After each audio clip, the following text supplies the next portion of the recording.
preparing the stream.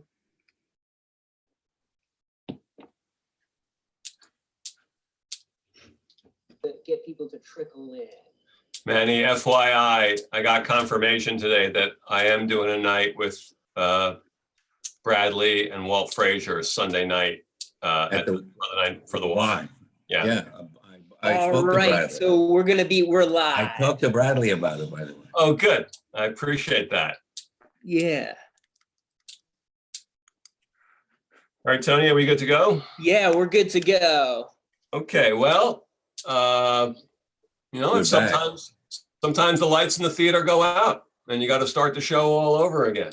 So, but we won't tell all those stories again. But No, Fiddler, you asked about Fiddler. Fiddler was an enormous success from the get-go, and it transcends.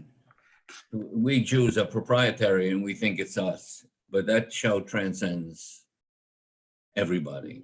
It's a big hit in Burma. Right. And it's a big hit in Tokyo, and its fundamentals are universal. So in those first years when you're working as a company manager, is the feeling like, yeah, this is great. I'm in the theater. It's what I want to do. It's happening for me. Or is there any sense of, I don't know, is there any plan B at that moment? The truthful answer is there wasn't. I was very happy doing what I was doing. Right. And one thing sort of led to another. I suppose that I was competent at what I was doing. So I worked for David Merrick for 3 or 4 years and did 17 Broadway shows. So you learned your trade. And then Gene Walsk and I left Merrick and we produced on our own. Gene wanted to produce, I would general manage, but we wound up doing it together. And we did The Lion in Winter, and we did a play about Auschwitz, The Investigation, and Hal Holbrook's Mark Twain, and a black show called Ain't Supposed to Die a Natural Death, and the rest is a minor history. So the first one is The Lion in Winter. Yes. Did you know what you were doing? No. Okay. No. The honest answer is, I think when I think about it, I ask very naive questions. Right. The management of it, I understood. The aesthetics, I had to learn. And that took a while. And then I got it. And where in this chronology does the famed story of you being able to smoothly field a ground ball in the Broadway Show League lead to your connection to Neil Simon? That started in 1962. I had played with Robert Redford in 1959. We were on the same team. Redford played first base. I was the shortstop. And Redford came back to New York in 1962 with Barefoot in the Park, the Neil Simon comedy, and it was Neil's first really big hit. And Redford called up and said, do you have to play on our team? So I played shortstop and Neil Simon played second base and Redford played first base. And the rest is sort of history. It wasn't right away. It was 7 years later that Neil called up and said, and I had done a few things by then, called up and said, would you like to produce my plays? And I remember being somewhat cavalier and said, I don't know, let me think about it. But he was serious. But the tragic story is that he had found out that his first wife had metastasized breast cancer and was going to die. And they were clearing the decks for anything that made them unhappy. And she did die a year later. And that was the Sunshine Boys. Right. And that was successful. And then we did about 22 more over the next 30, 40 years. In 1988 or 89 at the Broadway Show League, softball league, when you were still playing, I may have asked you one of the dumber questions I've ever asked, and I've asked more than a few. what kind of player was Redford? And you were ready and said, He's a natural. there you go. There you go. And he was. No, he was. He was. If you watch the movie and you know anything about baseball, his swing, good left-handed swing, he could drill the ball, and he was a good football player too, and he's a very good tennis player. So well, rumor has it you were no slouch on the field either. You were a pretty good ball player. I in those days I thought it was the one thing I was confident about. The rest of my life has been a little shaky. Do you know any other Broadway but- producers who had a Louisville Slugger in their office with their name on the bat? True. It's pretty good. And it was a good menacing piece of equipment. And we'd negotiate. Negotiating tactic, yeah. Negotiating would go very quickly. You once said to me that as you grow more comfortable as a producer, you learn to say less, not more. Did you find that out from a particular instance, or just something that you kind of started to intuitively get along the way? When we did the real thing, the Tom Stoppard play, you know, Stoppard is a genius and he's brilliant. We're getting to him. We're getting to him. Well, I didn't want my opinion asked. You don't trust your opinion. These are subjective issues. So I was hiding in the thing. There's a tap on my shoulder, and it was Stoppard. And he said, "What do you think?" And I blurted out viscerally. 10 minutes into the second act, I wasn't paying attention. I was looking at the scenery. And he nodded his head and said, okay, and came back 5 days later and said, is it better? And it's the major lesson that don't tell them what to write. Tell them whether you're engaged or not. Mm-hmm. And that don't intrude in a real artist's effort. You don't know where the motivations come from. You don't know where the characters come from. You don't know what his life or her life experience is. So you don't tell them how to write. And that worked. It doesn't mean you don't have a sensibility. You just don't assume the creativity. It's not yours.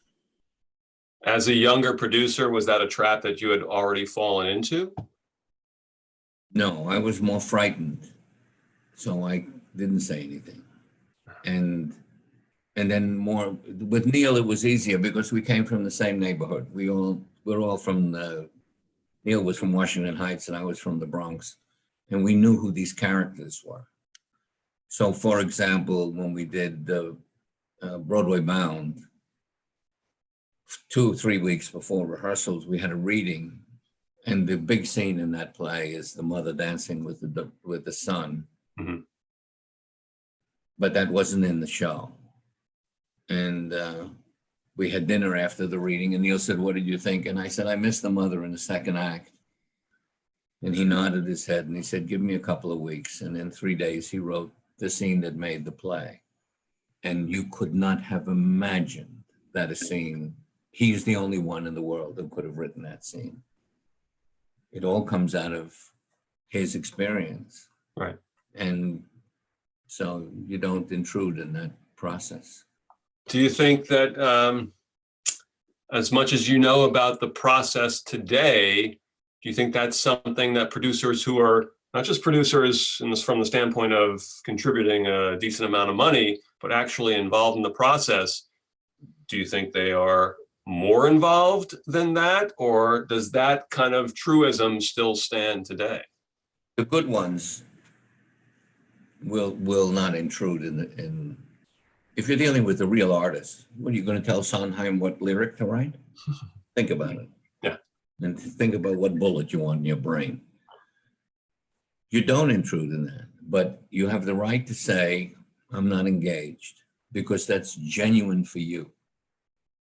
You're not, you know what I mean? Right. You're giving an honest, visceral response. Yeah. And remember, you chose to do this project. So the glitches you're allowed to talk about, but not tell them what to write. You told me once that quote, once you make a stupid comment to a playwright, the curtain comes down. Yes. Then they'll be defensive because you're not trustworthy. And never look at you the same way ever again? Or will there be some notion of, okay, you know, you No, said that once. then they won't ask you your opinion. They won't trust you. It's like telling somebody their baby is ugly. Right. You don't do that. You have to know that this work, they're serious people. The playwrights are serious people. These are major efforts, and there's a certain amount of diplomacy. Also, there's when we did a play called God's Favorite with Neil would take out, you'd have to wait a week or two when you take out some of the product jokes or the bad lines, and don't bring it up because it wastes time. So there was a line in it about hemorrhoids. And after 2 weeks, it stayed in the play, and I went over to Neil and said, Neil, hemorrhoids? And he said, don't you think I know? I don't have anything better. You have to know that. Right. So when you say this is no good, well, what will replace it? And until the playwright knows what will replace it, it fills a stopgap. You have to be able to make those judgments. Also, it would be nice to know who you're working with. So Neil, we were friends, and Stoppard and I became friends. It took a while. You talked to me recently about his most recent show and going to London. Why don't you tell us a little bit about that experience? Well, for the Volksbühne, it's a masterwork. Tom Stoppard is now 82 years old, and his life story is fascinating. And he was born in Czechoslovakia, and his father and mother were Jews, secular Jews, and his father was a doctor. And the head of the shoe factory that he was working in said, get out of here, the Nazis are coming. And the Stoppard family went to Singapore, Wow. where the father had a job. But the Japanese were coming. So the mother and Tom and his brother went to India, and they never saw the father again. Many years later, 5 or 6 years later, the mother remarried Major Stoppard of the British Army. And Stoppard grew up as an English schoolboy. To cut a long story short, because he became well known and he went back to Czechoslovakia, to the Czech Republic, because he was friendly with Václav Havel, who was the president and also a playwright. Mm-hmm. And he began to bump into people who knew his parents and his grandparents. Wow. And at age 60 something, he began to make an inquiry. Also, he found out that his father died. There was one survivor of a freighter torpedoed by the Japanese, and that's how the father died. But the mother had a number of sisters that died in Auschwitz. And then he discovered that his grandparents, who were Orthodox Jews on both sides, and they all died in Auschwitz and Treblinka, and they were survivors. And so Stoppard, late in life, has discovered that he's a Jew. And he's written this play, which is about the ghetto in Vienna, Leopoldstadt, which was the Viennese ghetto. And the people that came out of that ghetto are Herzl, Freud, Adler, Mahler, Schoenberg, Billy Wilder, Fritz Lang, and you can go on and on. Mm-hmm. And he's written a play about that Viennese ghetto. And also at the end of the play, he comes out definitively as to, I'm a Jew. And it's a very, very moving, magnificent play. I will try to come out of retirement to participate. It's that good. It has 40 people in it. It takes place a number of generations from 1900 to 1955, post-war. And it's called Leopoldstadt. You can all look it up on the Wikipedia. It's a historical place. How did you first meet him? I was in London. I was doing some shows with Mike Nichols. I know it's name dropping, but it's the truth. Yeah. Mike said, go see a play called The Real Thing. I said, I saw it, Mike. We're not doing it. And the upshot of it was other people were interested in doing it. But then Frank Rich went to London, was writing for the Times, and wrote a bad notice. And everybody went away. And Mike and I were the only ones left interested. And that was almost 40 years ago, and we've been friends. We did the film of Rosencrantz and Guildenstern and another play, and it's been a very satisfactory relationship. He's a giant, and I'm respectful. I know how fond you are of him, not just as a playwright, but as a man. Is he aware of your abilities, of how well you field the ground ball at shortstop? And did that mean anything to He him? was a witness. There is if anyone is interested, you look up the New York Times, I think in 1984, when the Brighton Beach Memoirs played in the finals against The Real George. Sunday in the Park with George, The Real Thing, all the shows were mine. And Stoppard and Sondheim came to watch the game, and Neil Simon. Yeah. And Brighton Beach won, but we all celebrated together. And your statistics from that day? I went 1 for 4, hit a double into right center field. Nice. Couple of loud outs, though? I don't remember that. I don't remember the bad ones. I only remember the good ones. Okay. Would you like to see the footage? There was a picture in the Times, which we have blown up, and it occupies a wall in our house. While we're on the sports theme, we are celebrating the 50th anniversary of, and this is journalism, purely unbiased opinion, the greatest NBA team of all time, the 1969-70 Knicks. All kidding aside, you've had a long connection to Senator Bill Bradley. Can you tell me about, I assume you were a fan at that point, and the connection to Senator Bradley? Well, it was a period of time when I worked at the Garden in 1969, and where I met Bradley and DeBusschere and Red Holston. When you say you worked at the Garden, what? I left the theater. I was recruited.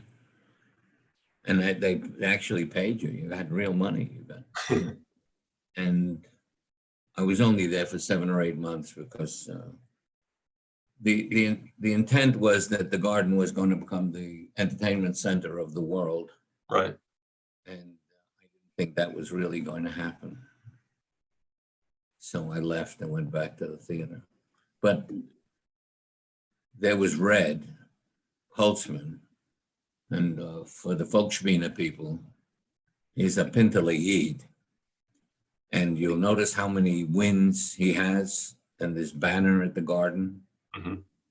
600 and how much? 13, I think. That's how many mitzvot there are. As my grandfather would say. He would be the first one to tell you. Yeah. 613. So it was an eventful period where Bradley is a class act. You know, he should have been the president of the country, but that's an opinion. And we've been friendly since. And you're going to interview him sometime this week. Sunday night. Thank you for the plug. I appreciate that. So under the heading of not giving specific advice to a playwright, can I imagine also perhaps not advising Bill Bradley on his jump shot probably was not part of your job during your short tenure at Madison Square Garden? Are you crazy? You know how big those guys are? They'll kill you. Yeah. Playwrights will deal with you intellectually, but this guy 6'6" will beat you up. Yeah. We're going to switch around a little bit in terms of chronology.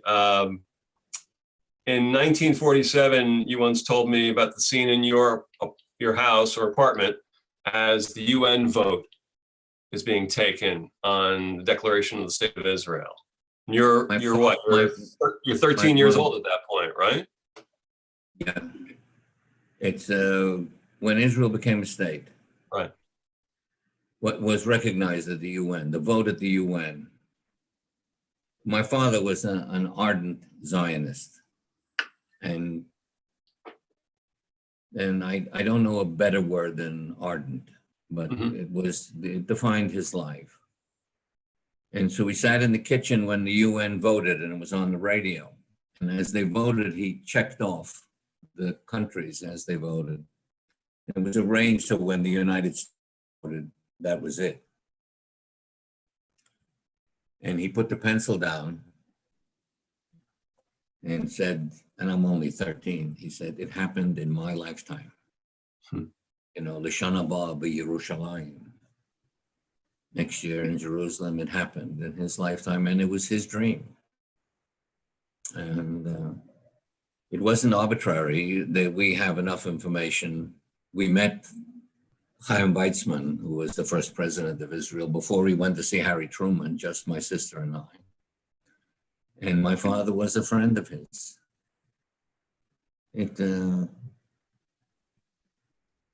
And so we continued. The word in Yiddish or in Hebrew is hemshech.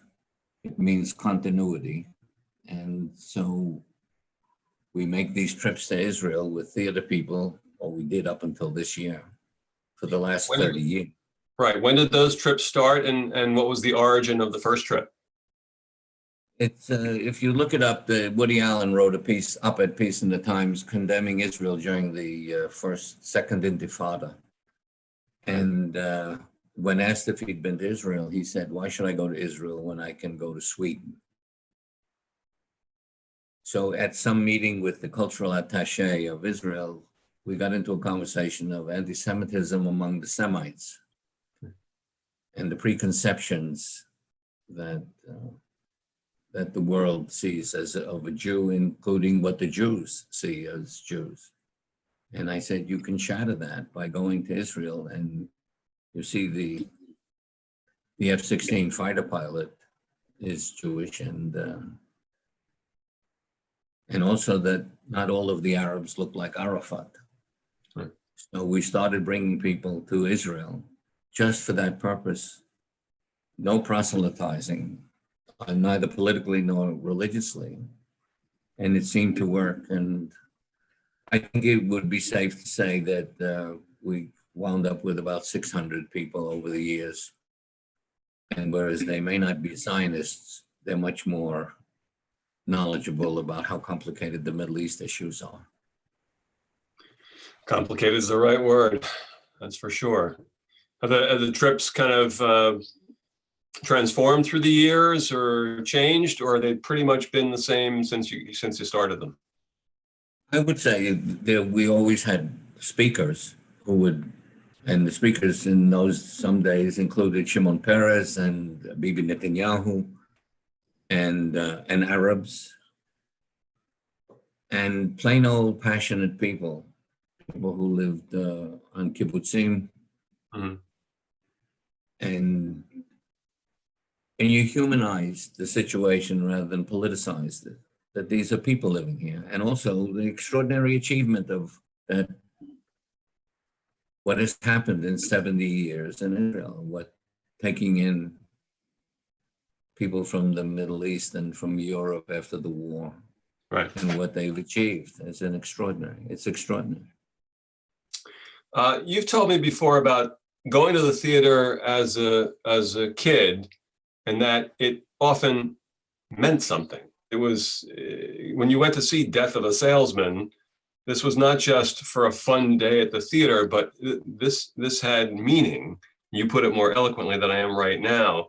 Is there a first show where it really dawns on you, oh, wait a minute, this is not just about we're going to go downtown and go to the theater district and see this fun show, but this was kind of a learning experience as well. I think you went to the theater for revelation. We didn't go for entertainment. So when I was 14 years old when I saw Death of a Salesman. I had no idea what the American dream was and all the philosophical things. And I remember thinking that I had been to some extraordinary experience as a kid. Maybe it was fathers and sons. I don't know. Mhm. But I was always respectful after that. And you put a jacket on when you went to the theater, and you didn't eat food, and you didn't have sippy cups with drinks. So I think it was different than a theme park, Right. which I think is much more now. So, but of recent ilk, you've had a connection to a little show called Hamilton, which has made its imprint on the culture.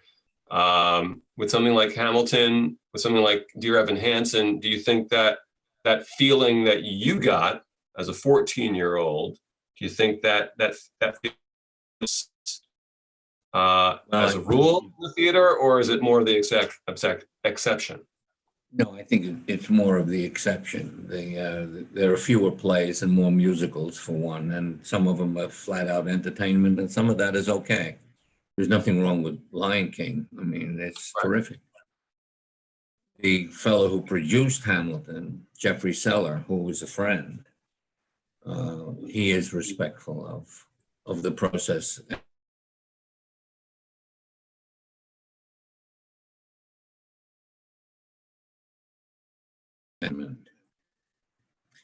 Neil Simon has a line in a play where the grandfather tells the two young writers, remember, it's got to be about something.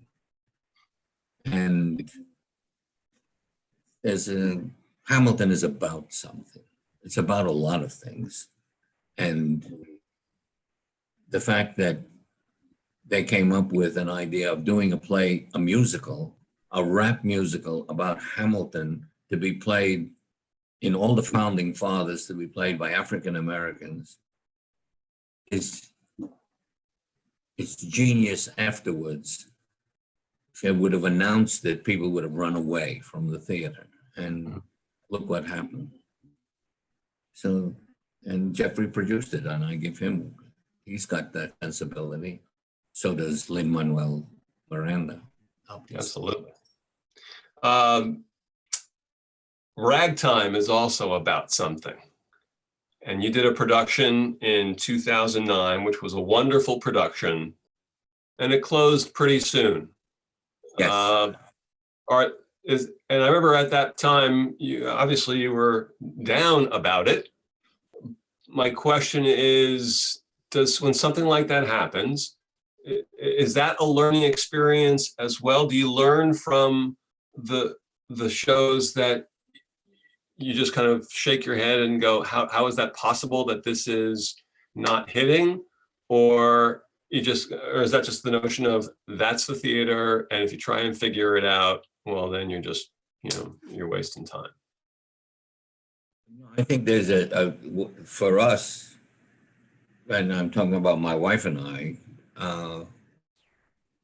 in the same year, we did a good production of Ragtime and a good production of Brighton Beach, revivals both, and they didn't work. And they didn't work not because they weren't good, because the conclusion is that I've had 20, 30 years of my taste seem to work on Broadway, or at least often enough. And then two shows that I really liked work, so it was time for me to stop. It was expensive. It's personally expensive. You go with the winners, and that's nice. The losers hurt. But I was old enough to deal with it. We have some questions. The theater is not a winner all the time. If you look at all the shows, I think I have a good percentage of successes, but didn't work. There's a great story that you've told me, and understanding that whole notion of, as you grow as a producer, the idea of less is more comes into play. But you've told me a story about the show Moving Chicago on opening night, and it was a struggle, apparently. Can you tell us what that was all about and what you felt your role was at that moment? Moving Out was wound up to be a success, but it wasn't a success when we opened in Chicago. And the fundamental was, it was a little complicated. And in a conversation with Twyla Tharp, who was the director, I invoked Jerry Robbins' opening numbers.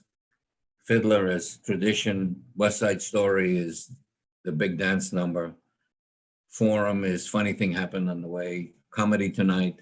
Mhm. So Robbins always sent a message in the beginning of the show that this is what you're going to see. You're not going to see a tragedy, you're going to see comedy tonight. You're going to see a dance show. You're going to see a show about tradition. That lets the audience off the hook. They take a deep breath and they go, oh, good, okay. Neil Simon would do the same thing. He said, I have to make them laugh early so they can relax. Well, we didn't have that in Moving Out. And ultimately, not because of my influence, but because of a designer who went up to Twyla and suggested that she introduce the 4 major characters in the opening number. And she did. And it worked. But you also used the expression, at least according to you, unless you're misquoting yourself, nobody leaves the canoe. Well, there are a number of producers, and there was something we used to call flop sweat. And everybody was frightened because they spent a lot of money on that show. And when we opened, it didn't look that good, and the audience was baffled. But being the older man in the group, I sat down and I said, nobody leaves the canoe. Now you go to work. That's why you came here, and we will be supportive. Flop sweat is the reaction of every audience that's ever watched me, quote unquote, act in a play or musical during my acting career. Not me getting the flop sweat, it's the people watching. They're the ones that get the flop sweat. I am not checking my phone here. I am checking questions that have been submitted by the audience, and you can submit your questions. We'll do about 15 more minutes. The question comes, if your career in entertainment did not work out, what job do you think you would have right now? The ultimate plan B question. Oh, what job? Had for whatever reason theater not worked, was there some other, did you want to become a microbiologist? No. Okay, so we can check that one off. I don't think I had any other ambition. It's not that I was possessed by working in the theater. I think I could have functioned managerially in a lot of places. Mm-hmm. And made a living. Remember what the mandate when we were kids in the Bronx? My father was not interested in my fulfilling myself vocationally.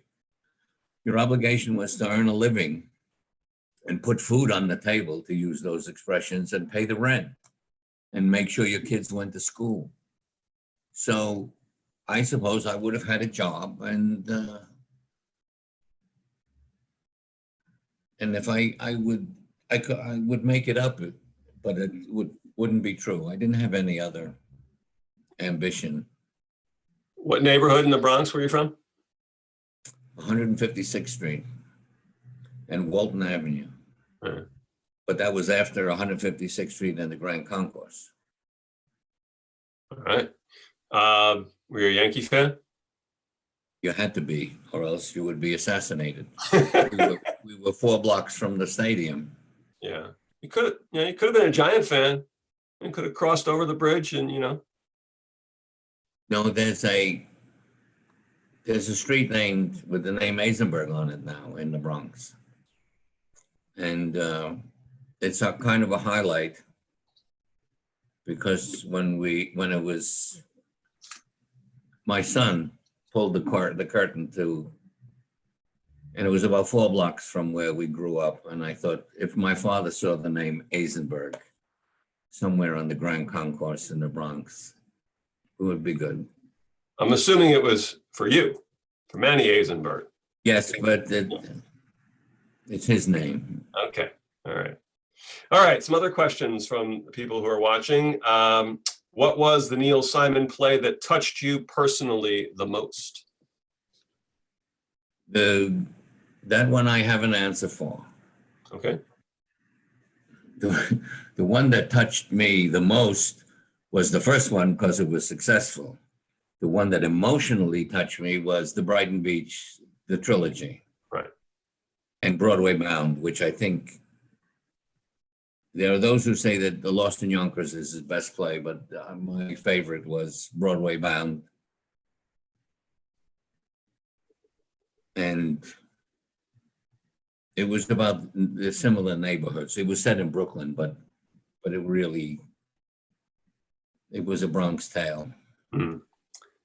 Lost in Yonkers once was the example you gave me about how when you start talking about to a playwright about, oh, this might be changed or this, you said you're intruding on something mysterious, which I always thought was... Lost in Yonkers was originally entitled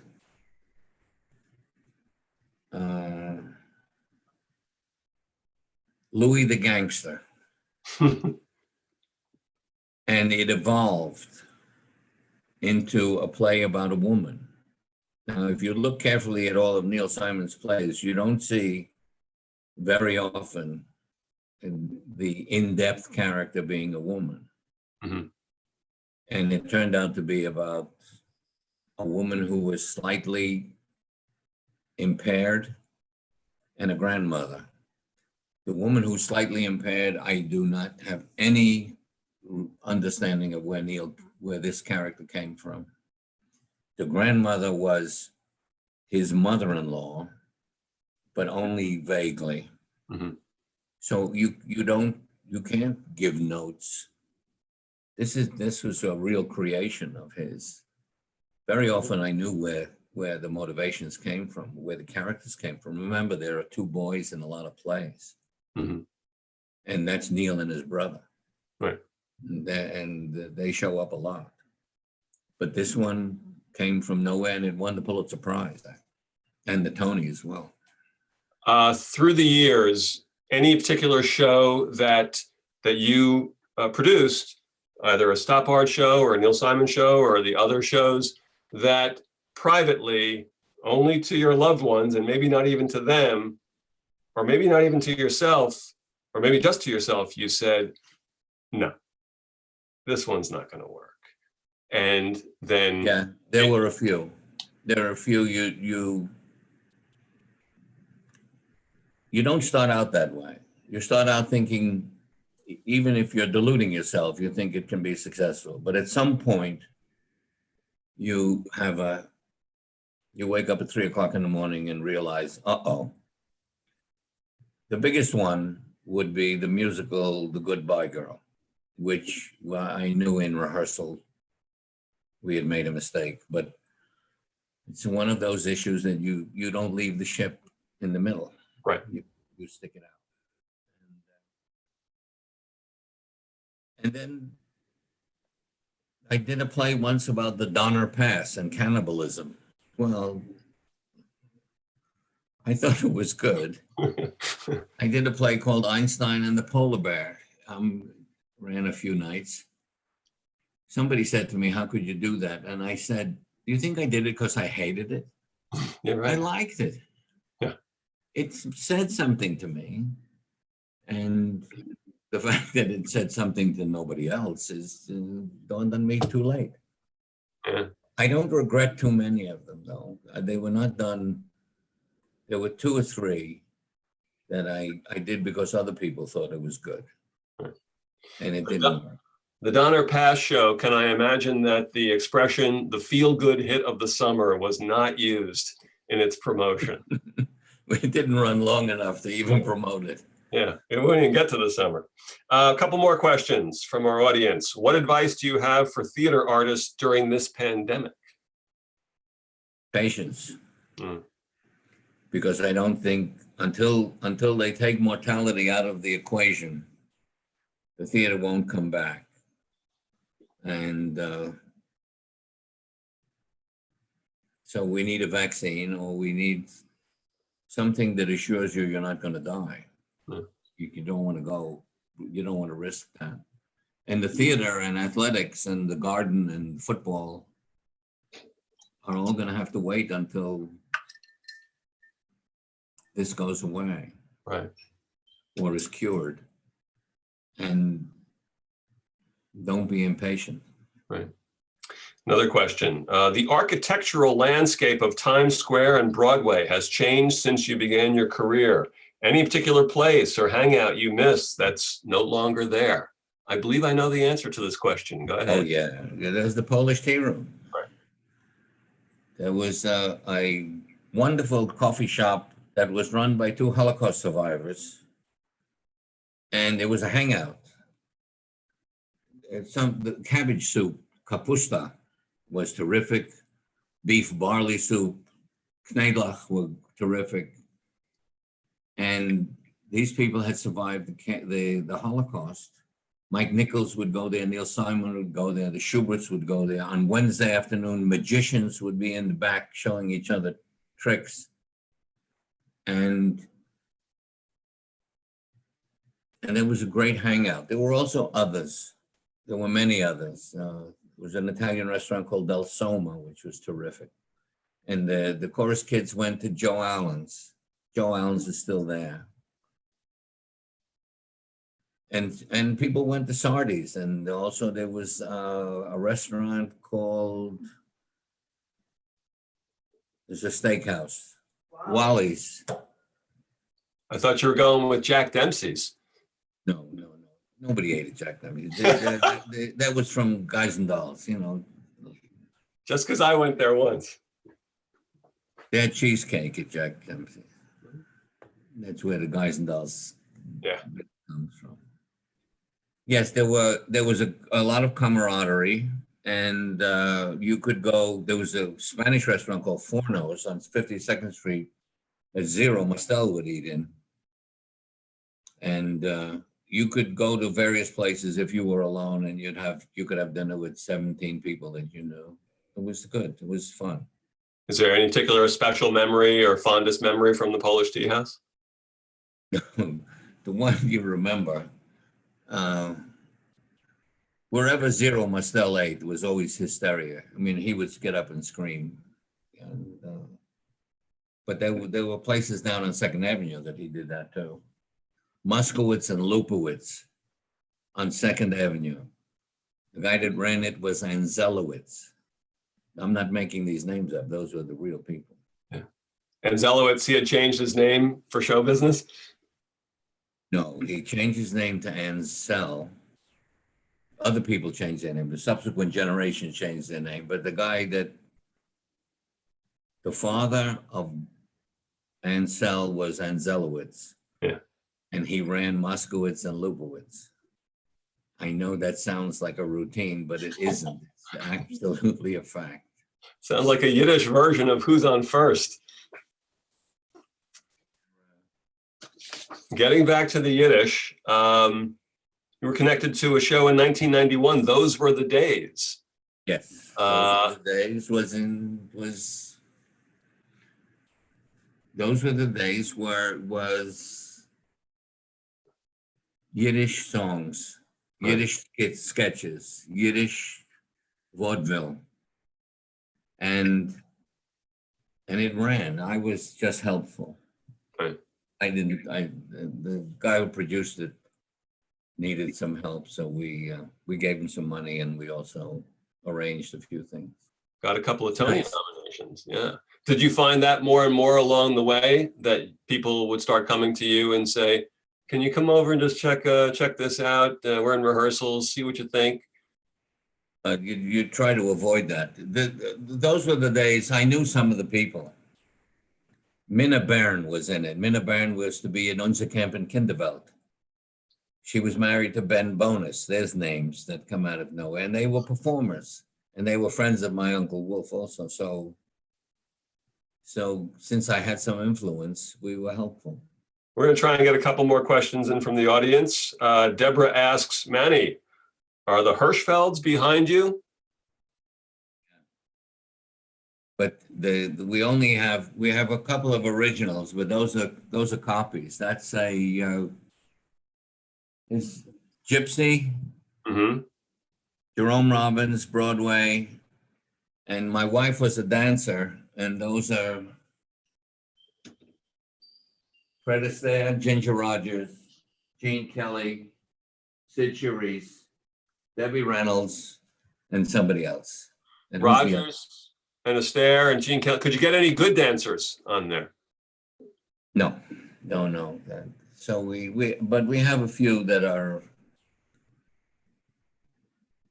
We have 2 or 3 originals. Another question, any young and up and coming producers you're fond of who we should look out for? Well, they're not young.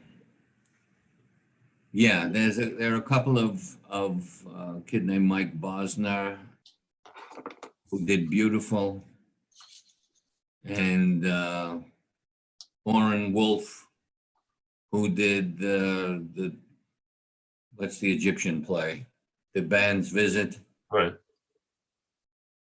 And the established ones are Kevin McCullum and Jeffrey Seller.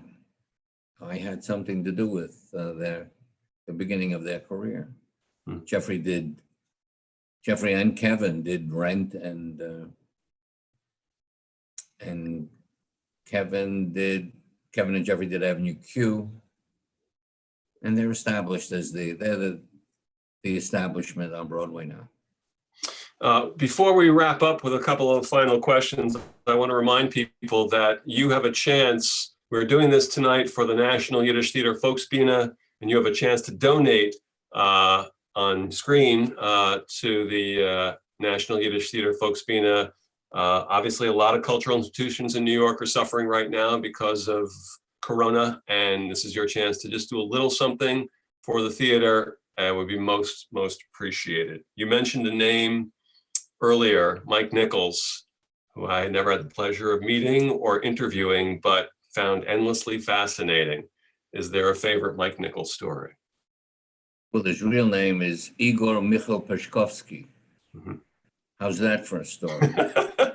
It's pretty good. His father was from, I think his mother was Austrian. I think his father was from Siberia. Mm-hmm. And he got out of Berlin right before and right on time before the Nazis.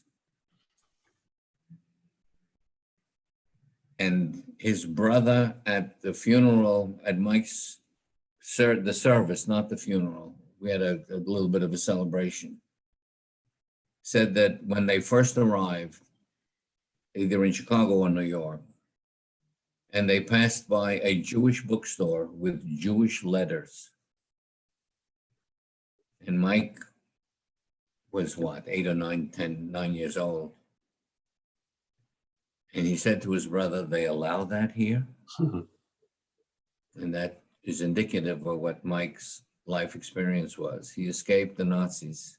Mm-hmm. And it lived with him forever. He never ran away from it. Paulie writes, let's see, I hope I get this correct. Paulie writes, what do you think the connection is between Jewish life and the theater? Why do so many Jews pursue a creative life in the theater? It's an interesting question. I can only answer it. I was in Moscow for State Department, talking to theater people from all over Russia about how Broadway works, because it's a commercial theater as opposed to government-sponsored theater. And we got into a conversation which is similar. And I said that Richard Rogers' real name was Rogozhinsky, and his father was named Rogozhinsky, came from Russia. Mike Nichols' name is Peshkovsky. Jerome Robbins' name is Rabinovich. George Gershwin is Gershovich, and Irving Berlin is Bialin. And they're all Jews from Russia. And they are the American musical theater. Mm-hmm. So it was one place that had no restrictions. The entertainment business in America, both on Broadway and in Hollywood, did not have limitations. When I came out of the Army, there were places I could not live because I was Jewish, and there were jobs I couldn't have. But the entertainment business was available. So there's a disproportion. There are probably thousands of other reasons, but that's at least one of them. I think that we Jews should take pride in it, but don't get too excessive. What would excessive be? Intolerance. Mm-hmm. It's the one wonderful thing about theater and maybe the entertainment business in general is that it doesn't have bigotry. Mm-hmm. And when you get too proprietary, you're violating a rule. I'll end this conversation as we ended an interview I did with you about 10 years ago, in which you quoted a line from The Real Thing, one of your shows, and I hazard a guess, one of your favorite shows, about happiness. Happiness is equilibrium. Shift your weight. You see the bullet coming, you just move a little to this side and the bullet goes over your shoulder. If you're rigid and stubborn and you stand there, it hits you right in the head. You still shifting your weight?